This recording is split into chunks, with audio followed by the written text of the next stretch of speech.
Hi, I'm Willie. This is my wife, Connie. Hello. And Connie, I was just thinking about all how God has taken us so far in the past 10, 12 years in ministry and how he's brought us to where now I work as a chaplain in the prison and how an Yeah. incredible honor that is to work as a chaplain. And I thank God for every opportunity that I have to minister with the men and just kind of just give them a word of encouragement. And in that, one of the things that's really incredible is having volunteers like you and your ministry come into the prison and minister to the men. Your ministry is called New Heart Living, which is an instrumental part of the Clemens unit. You teach 7 times a month.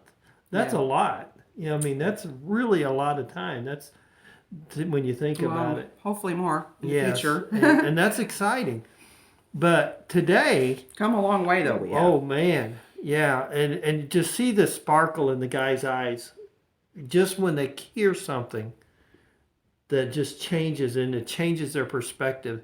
Um, Even this morning, I was thinking about the young boy. I mean, yeah, yesterday morning, the young boy that come up to me and said, "I need prayer." And just being able to be there to minister to the guys, and and just give a little glimmer of hope. Yet today, after you gave the message, a young man came up and just shared with you just a little bit how it impacted him Yeah. and how he wished that some other people would have heard the message. Right. And that's really exciting to know that it's really making that kind of impact. Your ministry is called New Heart Living. New Heart Living, Yes. and it's an incredible ministry that God has just opened up, and it really is about a new heart living. Yes. And we focus on the new. Right, Don't focus on what's dead, right. right? And excuse our dog. I think our Yeah. dog's barking. He wants to be in here on He's the video, lonesome. so Yeah, he doesn't like it when we leave him. right. But the message that you shared today was so powerful, and Yeah, it's today, but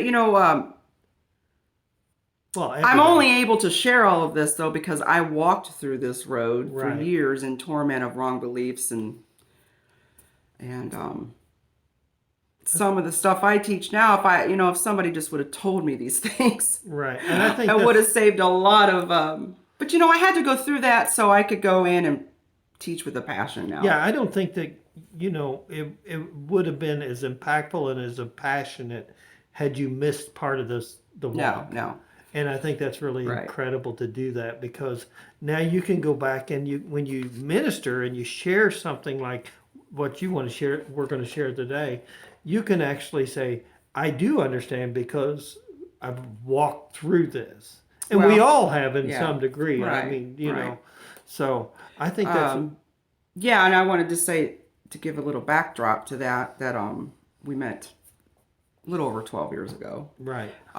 both from failed marriages, and Hmm. I'm not going to go into too much, but let's just say I was saved for 20 years and didn't understand God's grace at all, and that it was never about me, always about what He did. Right. And so I was always in torment, always doubting my security and my salvation. And so, literally, when we met, you were pastoring, and God thrust me into a position of influence, Right. all in the midst of a pain pill addiction. Little did I know what God was going to do. Hmm. And, that was grace, Right. but I needed somebody to be the hands and feet of Jesus, and that was you, to love me through my healing, and also while I was learning who I really was. Well, and as far as that's concerned, even I was going through brokenness. I had been through a 25 divorce of a 25-year marriage, and I had one of my the district overseer of the state of Illinois come up to me and says, you know, you should be Right. pastoring a church. I said, my house is a wreck, but see, that was grace. It You wasn't know, about you. no. It was about the one living in you. Right, and that's what was really cool. And then And you whenever, didn't even have that full comprehension yet mm-mm, either. You had it more no, than I did about him living in you. right. But, And that's what was amazing. When we met, I was standing on the front porch of the church and I said, God, I can't do this alone.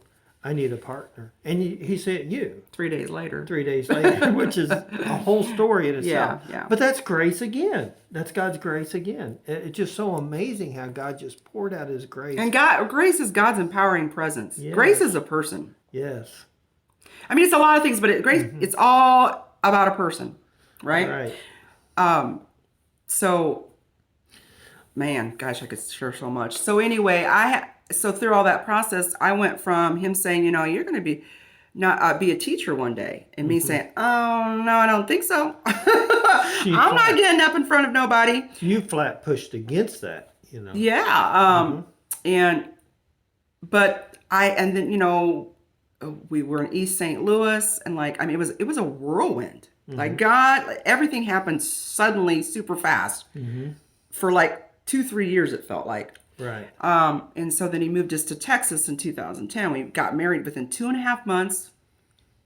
We knew it was God. Oh yeah. And then 10 months later, we were moving to Texas. South of Houston. Yes. In a little town called Bay Cliff. And that was where God said, I'm going to put you there for 9 years. I'm going to pull out of you what I put in you. But I have to put you in this position so it can come out of you. Right. So, I fought it it was a lot. But I was learning. And in the midst of that, I wrote 2 books, and I learned how God started, I was his scribe, and he was going to write through me and all that. God pushed both of us. Yeah. And we both, at that time I went to school and got a degree, wrote a book also. Yes, a devotional. And so, God just really grew us in the time for a reason. And I think it was for that season, He was preparing us. Yes, obviously. Because in 2000, God gave me a word. And I'm not going to go into big detail in how he's going to raise me up like Joseph. And I had no clue what that was. In fact, we were expecting our church to grow and to be this big church, and no, it never did in 9 years. But it was 20 to 30 people, right, probably through the whole 9 years. But we were able to minister one-on-one. Right. We, intimate relationships and stuff. So that's what we thought it was going to be. And God taught us a lot in that season. And through that. So until one day, 9 years later, when I knew who I was now, I knew the gifts I had. I knew I was supposed to be in the front.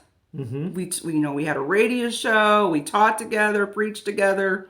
It was a team. It wasn't just you were pastoring and I was just doing the we were first lady work. We did it all. we went to churches. We spoke at different events. And then God started laying. And what we would learn about grace, Joseph Prince was the first book that I started getting a handle on. Oh my gosh. Right. What? I'd go to him did you know this? I started understanding things a lot better. And that was the first real big. And then God just kept sending great men and women of God that understood the word, how to divide the word. And it was just amazing what he did. And it's been a great journey, hasn't it? Yes. Until he said, okay, now it's time. And so we got the revelation when we knew that we needed to, God was calling us. Actually, he used, because we had no benefits being pastors. Right. And so he used our need to have some sort of retirement savings, whatever, something that we're working for with that. So you started applying to be a chaplain. Right. But I knew that if he applied, I could see that because we were a team. And so I knew that it had to be something where we could still be a team or still do what we were both called to do. And I could see that with you applying. Right. And then one day you had applied and I was praying before he went. And all of a sudden it clicked. Yeah. Well, where was Joseph?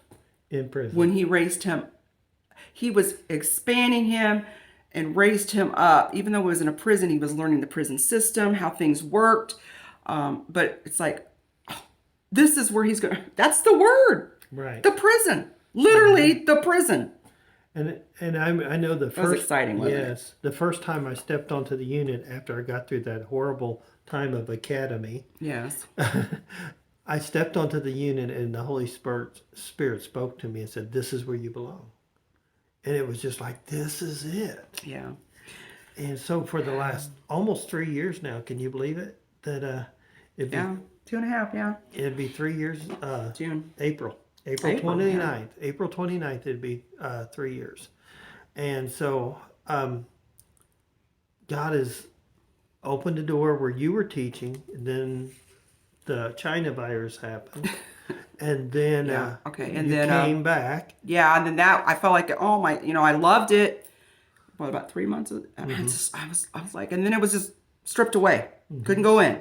And how long did I have to wait? Like almost a year, right? Over, yeah. And I'm like, God. Anyway, so we finally got back in, and you'd gotten transferred to a different unit, and so now we're at the Clemens. I say Right. we because we both are. Right. And so in that, the reason why we're telling you that whole story, Connie goes in there 7 times a month, like I said, and she teaches. Well, yesterday and today, you just taught this empowering. Because I'm learning some new things. So this is what I do. I learn it. I have to teach it. That's the teacher gift in me. Right. Right. And So this is what we're going to share today. yeah. Now I teach from a book called the Rest of the Gospel, When the Partial Gospels Wore You Out, and I may take visuals, and I teach union, identity. I don't sit and go in there and preach anything about sin. Right. God has given me. I write from Daddy God's heart, so I share the Father's heart, and so through this, it's incredible. When you really teach the truth, the good news, because the gospel is good news. Even better than you So think. when you teach the gospel the way it's supposed to be, it's not hard for people to receive. Right. They come running for it. You can see the weight lifted off of them. So, and it's incredible. And I never thought, men, I was used to having ladies' Bible studies, but men, and my heart has such a love for these men. It's like God has given me, when I look out in that sea of men, I don't see anything about why they could be there. I just see that God, there's men that they just don't know. They don't know how loved they are Right. Right. and how God really does see them. Right. So anyway, I've been learning some new things, and God's just been growing the passion when I get up there. Just go to town.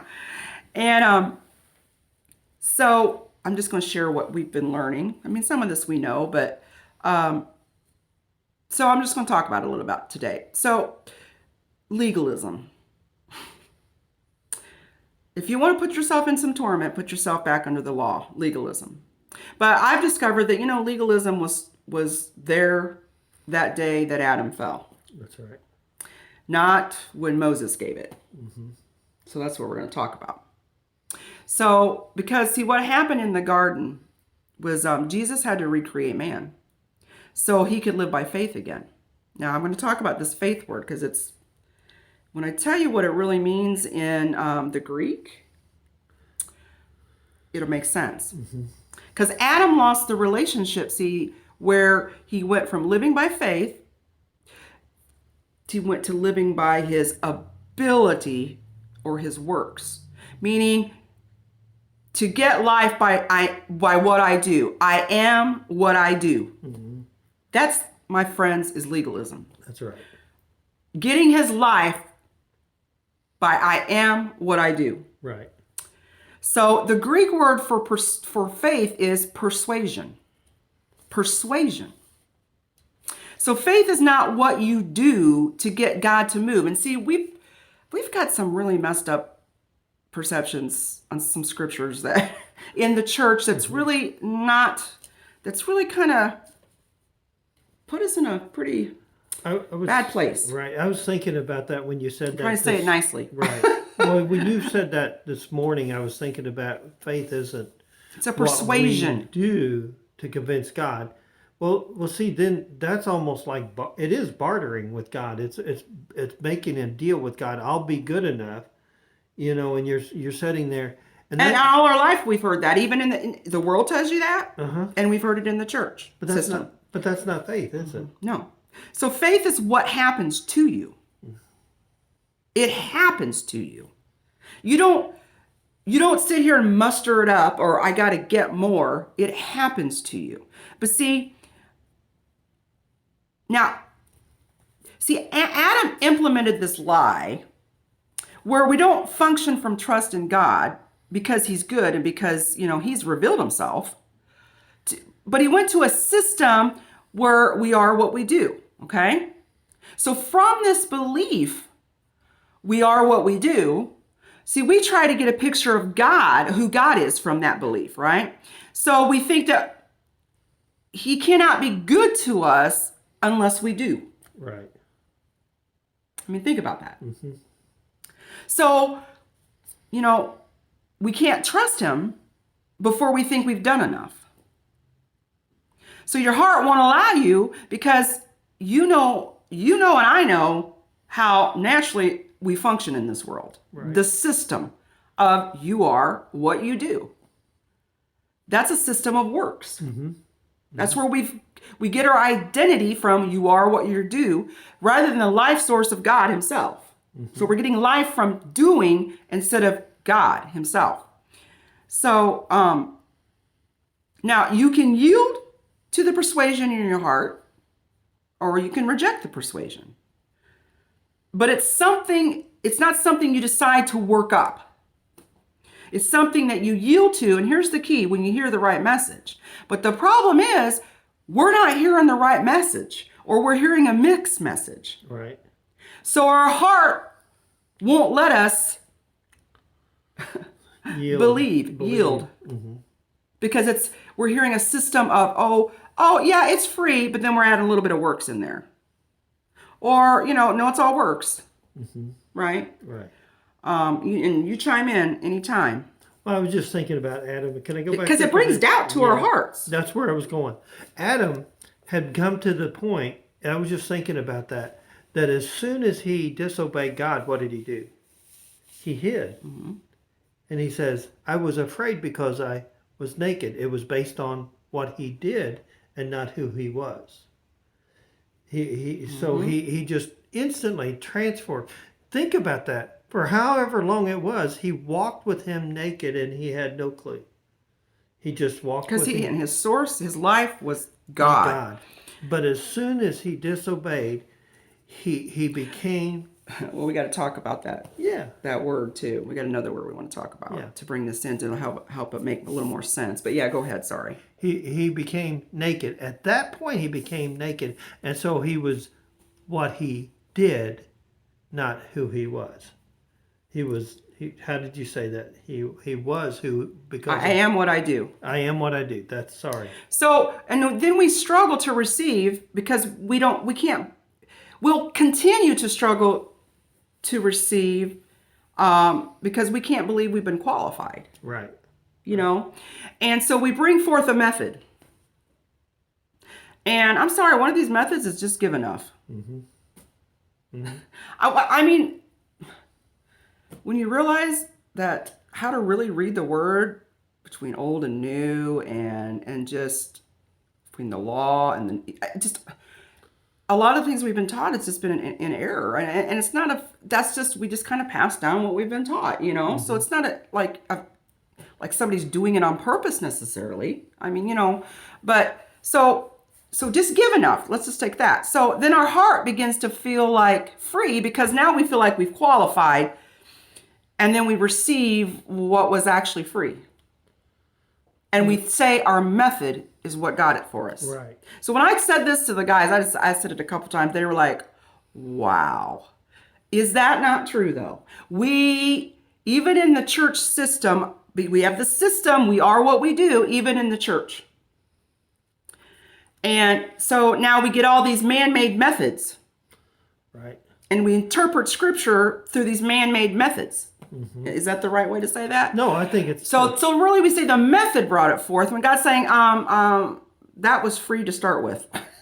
Because nothing you receive from God, anything, is ever earned. He freely gives it all. He gave his son, Freely I give and freely you receive.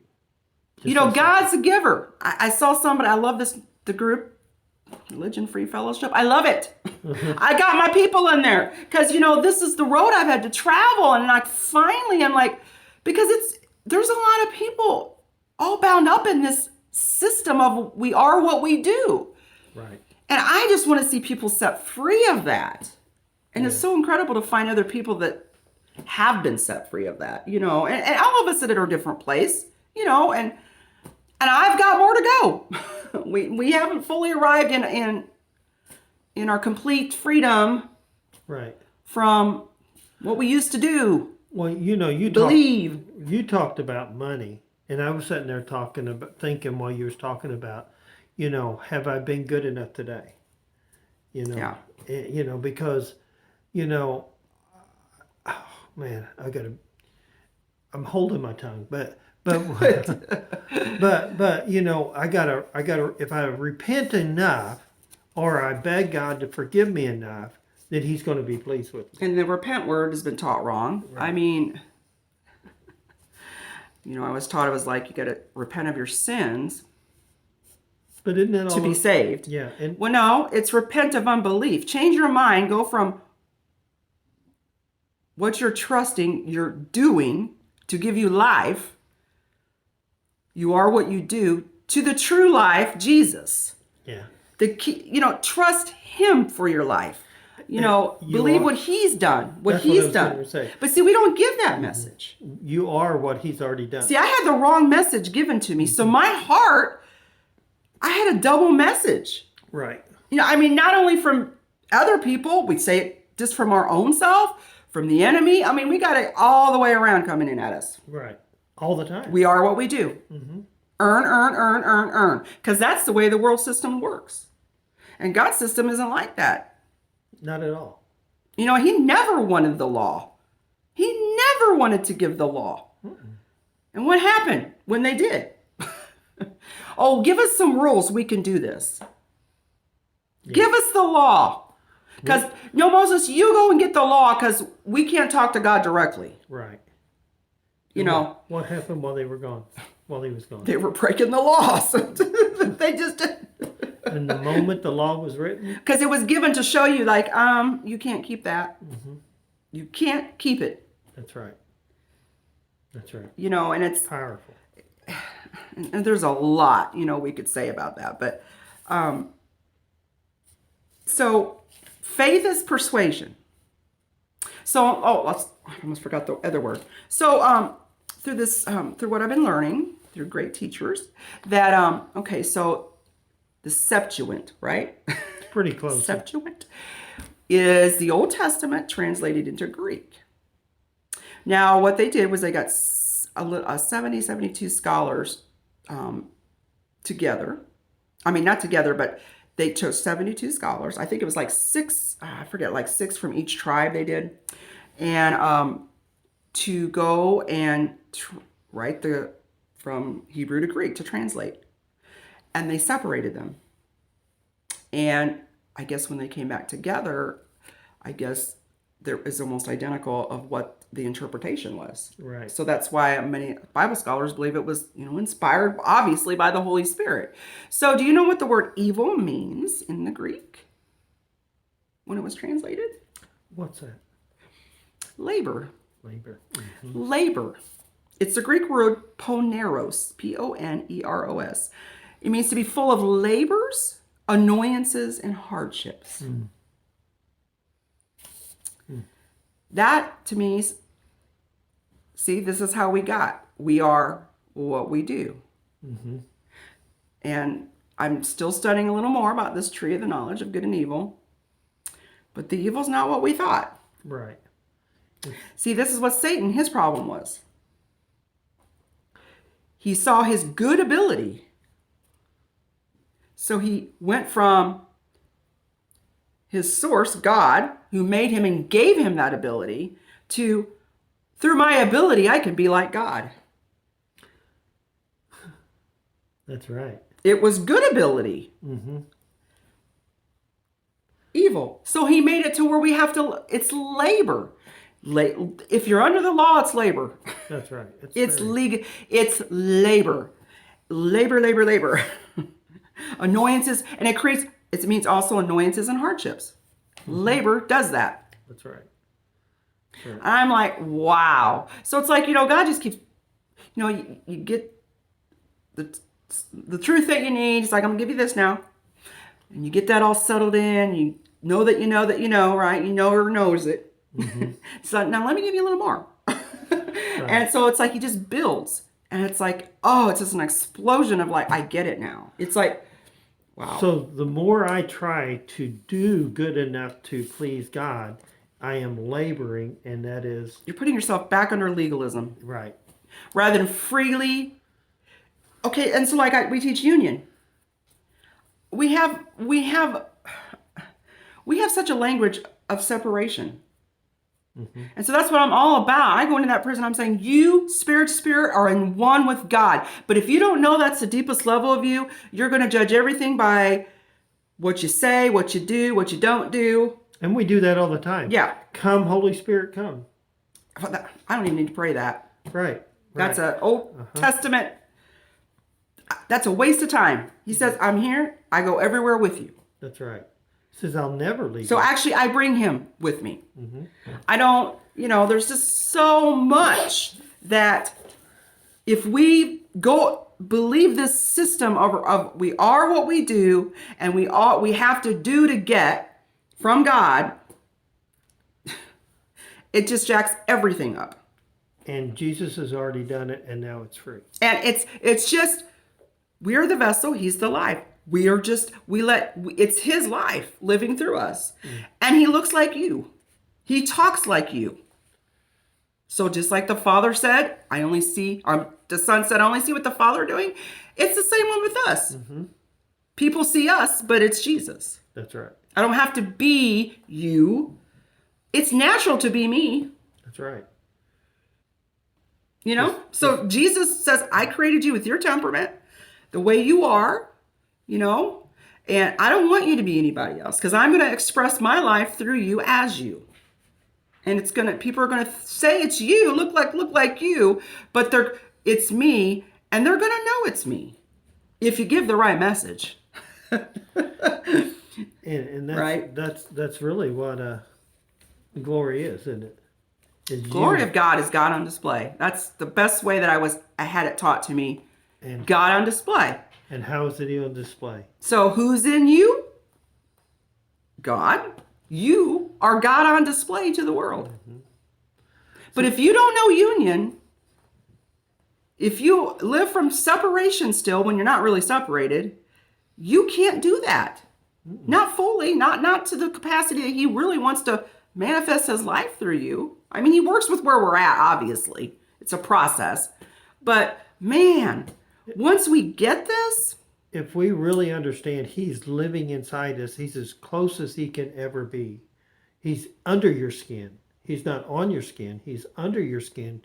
And he is producing life through you. And then the next thing you know that everything you need is already in you. It's exciting. Yes. I don't know. I just look how far I've come. And now I'm seeing what I went through. See, God, and I tell the men, I say, God loved you so much that he saw, however long in the future, as I was going through my battle, my torment, my back and forth, and my cycle of sin, because I was putting myself always under the law system, which just creates more sin, because it's a cycle. It's death. Yeah. It's what I can't think of the verse now. It's condemnation. It's like it creates more sin because it's the power. It's the power. The law is the power of sin. So now we're putting ourselves under a legalistic system that's actually increasing sin's power in our life. But you know what? I think, don't preach too much grace because that's a license to sin. Which is not. But I never needed a license. Right. I did it naturally. That's right. Actually, grace. I get worked up. Now the passion's coming out So this is what's really cool about that. He loved you so much. He allowed you to go through the process. He let you be in process so that he could bring you to the point that he could use you to minister to other people that are in process to understand that it's already been done. And these are the worst of the worst, Yeah. as society would say. But not to him. The things that we see that we hate people doing on the news, and I've wrapped my brain around this, because you know it has to be God, because I don't see that when I go in there. But some of them are some pretty, but you know what? They're not the worst of the worst. All of us, there's none of us that hasn't done something Right. that, So I think it's just such a privilege. And, these men are like, there's reasons why we do what we do, because it's a wrong belief system. Right. So to see them set free, I said, God loved, I kind of interrupted that thought. You finished it, but, God loved you so much that he says, now Connie's going to have to go through this. I'm going to bring her out of it. So she's got it so deep in her, and she knows that she knows all this and her process, and all the people that I was meant to reach, he was going to send me to, because I'm not going to reach everybody. But what I went through was just right for the people who are in a prison system. Right. Those are the people that, or whoever, he's going to draw the people to you or take you to the people. You don't got to worry about that. The ones you're going to have the influence on for what you went through, he's going to do it. One of the things that just popped in my mind as you were saying that is, I'm too far to be helped, and that's not true, is it? When you were talking about what we call the worst of the worst, and you're not too far. In fact of the matter, we don't really know everything that happens whenever we minister to the people, the men in the prison. But every once in a while, you get a phone call. Oh, yeah, or just, an email or something. I mean, I've seen men literally, and when you have been under that system, you lived it and the torment. When others are under it, you hear it. My ears are so sensitive to it. You hear it, and we can say, well, by hearing what they say, they're under that system. They still have, even though they're free, they still have themselves under it. Right. And then when you see literally it happen right before you, they get it, and then they come and say something to you. Right. Incredible. Right. And that's the point. Incredible. I was saying, there might be somebody right now that's getting set free in that, and they're starting to think, wait a minute, she's right or he's right. I don't have to beg God, because he said he'll never leave me or forsake me. He loves me because he loves me. He's forgiven me. He's thrown my sins as far as the east is from the west. He says there will be no more condemnation. It's none. How much is none? None. And all these things. Condemnation has to do with punishment. And it starts stirring, and all of a sudden he says, I knew you when I was in your mother's womb, and I set you out for this day that you will hear a message that you could have freedom. And so what we're trying to tell you is, you don't have to do to be. You can be. You be do. Yeah. We're not a do be. Yeah. That's what I always did. The guys laugh in the prison. Do be. Right. Back in the day, we know what that meant. Us old folks do. Yeah, you're a little bit older than me. Yeah. But the point is, it's there. It's free, and it's in you. So I know you have. So this is all we're going to share today. I mean, I could go on and on. This is just, but it's been a while since we've been doing videos. So I said we need to get back in the habit. And sometimes I'll be making some by myself, and we'll make them together, because you work 5 days a week, and of course I work too, but I have a little more time to do the videos one-on-one. Well, I tell you what, it's fun getting back in our new studio. Since we moved. Right. And we're excited to share, and we want you to know that, God has a purpose and a destiny, and he's already given you an identity. And I don't know, there's so much I want to say, but So I hope this encourages you today, and thanks for listening. You have anything else you want to say? He loves you. He loves you. Right where you are. Yeah, just because. just because he loves you, Right. because that's who he is. That's who he is. And Yeah. he is your life. Right. You don't have to do anything That's it. to earn it. Right. You have a great day. God bless. God bless.